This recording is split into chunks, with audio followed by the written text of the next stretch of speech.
Good afternoon students. आज मैं आप लोगों को पाठ 5 मिठाई वाला का पुनर्अभ्यास करवाने जा रही हूँ बच्चों। इस पाठ का पुनर्अभ्यास मैंने आप लोगों को पहले भी करवाया था बच्चों। आज मैं पुनः इस पाठ की कहानी आप लोगों को बताने जा रही हूँ। मिठाई वाला पाठ में मिठाई वाला जो है वो एक फेरी वाला है जो बच्चों के लिए विभिन्न प्रकार की चीज़ें लाता है। जैसे कभी वो बच्चों के लिए खिलौने लाता है, कभी बच्चों के लिए मुरली लाता है और कभी बच्चों के लिए वो जो है मिठाई यानी जो लेमन जूस होते हैं, जिन्हें हम आजकल टॉफ़ी भी कह सकते हैं। पहले लेमन जूस आते थे जिन्हें जो लोग हैं खट्टे मीठे कई प्रकार के स्वाद के होते थे और उन्हें खाकर बच्चे जो है बहुत प्रसन्न होते थे। मिठाई वाला जो है वो बच्चों से बहुत प्यार करता है और सस्ते दामों पर मिठाइयाँ, खिलौने आदि जो है बेचता है, क्योंकि वो केवल जो है लाभ कमाने के लिए जो है वो नहीं आता है। वह इन खोए हुए बच्चों में अपने सभी बच्चों को देखता है, खोए हुए बच्चे को इन सभी बच्चों में ही देखता है। तो एक दिन वो मोहल्ले में खिलौने बेचने आता है और बहुत ही मधुर स्वर में कहता है, बच्चों को बहलाने वाला खिलौने वाला। इतना ही वो इतने मधुर स्वर में गाता है कि उसे सुनकर जो है बच्चे बड़े सभी जो हैं वो सामान खरीदने के लिए जो हैं अधीर हो उठते हैं। और जो जिस गांव में वहाँ जाता है उस वहाँ के निकट के मकानों में जो है ये आवाज़ जो है वो अस्थिरता पैदा कर देती है और छोटे छोटे बच्चों को गोद में लिए कई युवतियाँ जो हैं वो अपने चिकों को उठाकर यानी पर्दों को उठाकर, पहले जो ऊपर छज्जे बने होते थे उसमें चिक लगी होती थी यानी पर्दे लगे होते थे, और वो उनको उठाकर औरतें जो हैं, युवतियाँ जो हैं वो देखती हैं, वो बाहर नहीं आती हैं क्योंकि उन्हें पर्दों में ही रहना पड़ता है। और बच्चे जो गलियों में या बीच बीच में जो पार्क बने थे उसमें खेलते होते हैं, वो भी दौड़ते हुए आ जाते हैं खिलौने वाले के पास में। तो खिलौने वाला अपना बॉक्स जो लाया होता है उसे खोल देता है और बच्चों को खिलौने देने लगता है। बच्चे जो है खिलौने देखकर बहुत खुश हो जाते हैं और पैसे लाकर वो मोल भाव करने लगते हैं कि इसका दाम क्या है और इसका दाम क्या है, इस तरह से अपनी तोतली भाषा में। और खिलौने वाला जो है बच्चों को उनकी इच्छा के अनुसार खिलौने दे देता है और यदि बच्चा पैसा कम भी लाया है तो भी वो उन्हें कम पैसों में दे देता है, क्योंकि वो बच्चों की खुशी देखकर खुश होता है। और इस तरह से एक गली में अपना सामान बेचने के बाद वो दूसरी गली की ओर आगे बढ़ जाता है। इसी तरह मधुर गीत गाता हुआ बच्चों को बहलाने वाला खिलौने वाला। और इसी तरह कहानी में विजय बहादुर हैं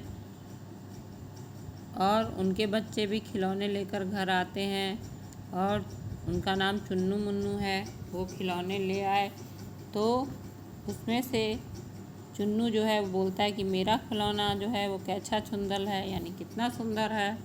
और मुन्नू भी ऐसे ही बोलता है कि मेरा खिलौना जो है वो कितना सुंदर है। दोनों अपने हाथी घोड़े लेकर घर भर में उछल कूद रहे थे। तो इन बच्चों की माँ जो रोहिणी है वो इन दोनों का खेल देखती है। फिर अंत में दोनों बच्चों को बुलाकर पूछती है कि अरे चुन्नू मुन्नू, ये खिलौने तुमने कितने में लिए हैं? तो मुन्नू कहता है कि 2 पैसे में लिए हैं। तो वो सोचने लगती है कि इतने सस्ते दामों में कैसे दे गया, ये तो वो ही जाने, पर वो 2 पैसे में खिलौने दे तो गया ही है। और चूँकि रोहिणी के लिए कोई ज़्यादा विशेष महत्व नहीं रखती थी बात, इसलिए बस सुन के और उसको जो है अपने आप में विचार करके वहीं पे वो बात छोड़ देती है और आगे जो है अपने काम में बिज़ी हो जाती है, व्यस्त हो जाती है।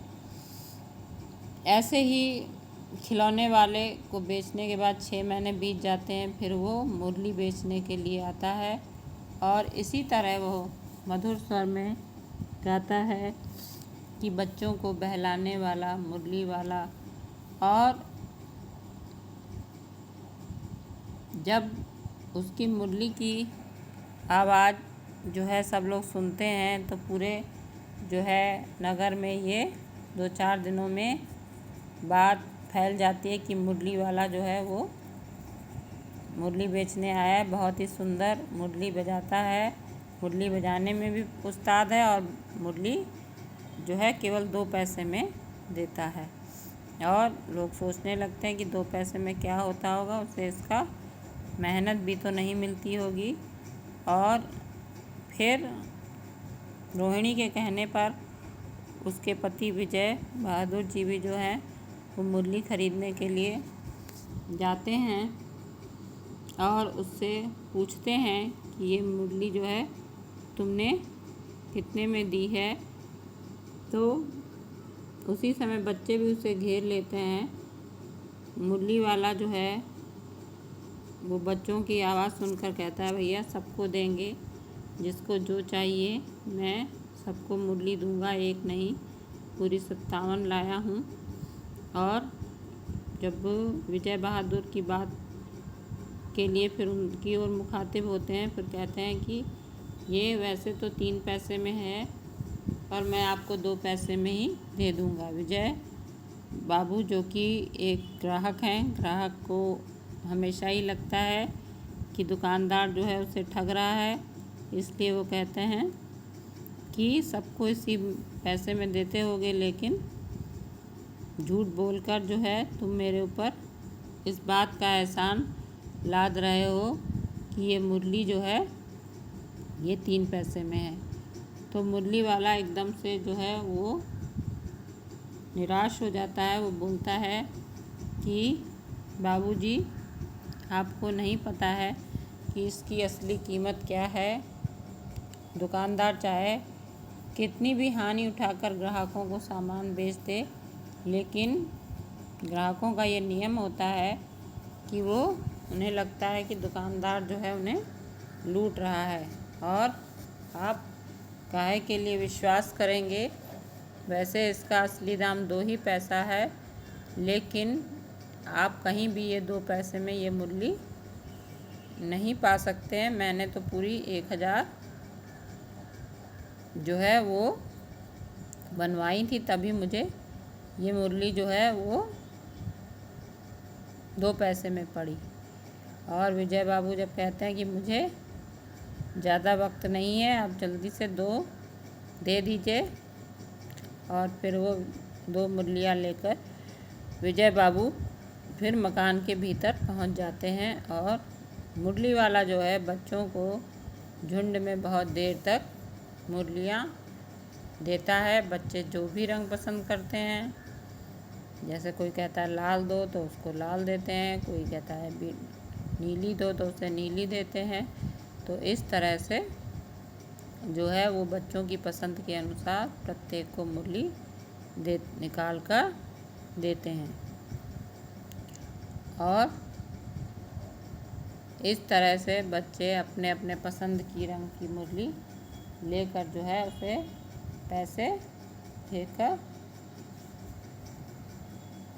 जो है उससे मुरली खरीद लेते हैं। और फिर एक बच्चा जो पैसे नहीं लाया है तो वो उससे पूछते हैं तुमको पैसे नहीं मिले, और उसके लिए जो एक मुरली निकाल के रखी थी उसको दे देते हैं। फिर कहते हैं ठीक है, जब तुम्हारे बाबूजी तुम्हें पैसे दे देंगे तो हमें वहाँ से मिल जाएंगे। और इस तरह वो बच्चों की खुशी के लिए उसे ऐसे भी जो है सामान दे देता है कि जिससे बच्चे खुश हों। फिर कुछ समय तक मुरली वाला जो है फिर मुरली बेच के चला जाता है और रोहिणी को जो है जब वो मुरली वाले की जो है आवाज़ सुनती है तो उसे लगता है इसकी आवाज़ जो है वो बिल्कुल खिलौने वाले की तरह है। उसी तरह प्रेम से भरी हुई बातें भी करता है। तो फिर कुछ महीने तक वो नहीं आता है मुरली वाला, और तीसरी बार जब वो आता है तो इस बार वो मिठाई बेचने के लिए आता है। वो कहता है बच्चों को बहलाने वाला मिठाई वाला। जब इस बार मिठाई वाले का स्वर जैसे ही सुनती है रोहिणी, क्योंकि अब 2 बार वो पहले आ चुका था, और वो रोहिणी जो चुन्नू मुन्नू की माँ है वो नीचे उतर आती है और उनकी सास जो बच्चों की दादी है उनसे कहती है कि दादी चुन्नू मुन्नू के लिए जो है मिठाई ले लो और ज़रा कमरे में बुलाकर उन्हें बुला लो। अब मैं उधर कैसे जाऊं, कोई आता ना हो, और ज़रा हटकर मैं भी चिक के अंदर बैठी रहूँगी। तो दादी जो है कमरे में आकर मिठाई वाले को बुलाती है और मिठाई वाला पूछता है कि कितने की मिठाई दे दूं? ये रंग बिरंगी हैं, कुछ खट्टी कुछ मीठी जायकेदार, और देर तक मुंह में टिकती हैं, जल्दी नहीं घुलती हैं, तो बच्चे से बड़े चाव से खाते हैं। तो इस तरीके से वो मिठाई वाला जो है वो दादी को जो है वो बताता है, और बताता है कि इससे खांसी भी दूर हो जाती है, चटपटी हैं। तो उसने बताया कि 1 पैसे की मैं 16 देता हूँ, आप जितनी कहेंगे उतनी दे दी। दादी जो है मोल भाव करती है कि 16 तो बहुत कम है, भला 25 दो। तो मिठाई वाला कहता है अधिक नहीं दे सकूँगा दादी। फिर काफ़ी रोहिणी जो है कहती है कि काफ़ी सस्ती दे रहा है, 4 पैसे की ले लो, ये पैसे रहे। मिठाई वाला मिठाइयाँ गिनने लगा और उधर मोल भाव करती हैं दादी की अच्छा 25 ना सही 20 ही दे दो, और मैं जो हूँ बहुत अधिक मोल भाव तुमसे नहीं कर सकती हूँ। इस तरह मिठाई वाला जो है वो उन लोगों को खट्टी मीठी गोलियाँ दे देता है। और रोहिणी के द्वारा पूछने पर जब दादी उससे प्रश्न करती है कि तुम जो है ये इतना मेहनत करके ये कम पैसे में चीज़ें दे जाते हो, तो उससे भला तुम्हें क्या फ़ायदा होता है? तब वो बताता है कि मैं कोई फ़ायदे के लिए नहीं आता हूँ, मैं तो बच्चों को खुश देखने के लिए आता हूँ, क्योंकि मैंने असमय ही अपने बच्चों और बीवी को खो दिया है। मेरे पास सब कुछ था, गाड़ी थी, नौकर चाकर थे और मेरे सुंदर बच्चे थे, लेकिन विधाता ने उन्हें छीन लिया, और मैं बच्चों को हंसते खेलते देखकर उनमें मैं अपनी खुशी ढूंढ लेता हूँ। मुझे पैसों की कमी नहीं है, मैं तो बच्चों की खुशी देखने के लिए ये सामान जो हैं बेचने आता हूँ। और फिर वो कागज़ की 2 पुड़ियों में चुन्नू मुन्नू को जो है वो जो मिठाई यानी लेमन जूस की गोलियां हैं वो दे जाता है, और पैसे नहीं लेता है। को कहता है ये भी मेरे बच्चे की तरह है, मैं अब पैसे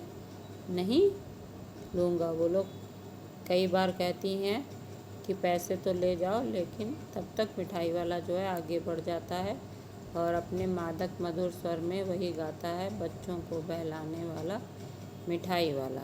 तो बच्चों, ये था आपके पाठ का सारांश, आपको समझ में आ गया होगा। इस पाठ के प्रश्नों के उत्तर मैंने आप लोगों को कई बार समझाए हैं, यदि फिर भी कोई समस्या आती है तो बच्चों आप मुझसे पूछ सकते हैं। धन्यवाद बच्चों।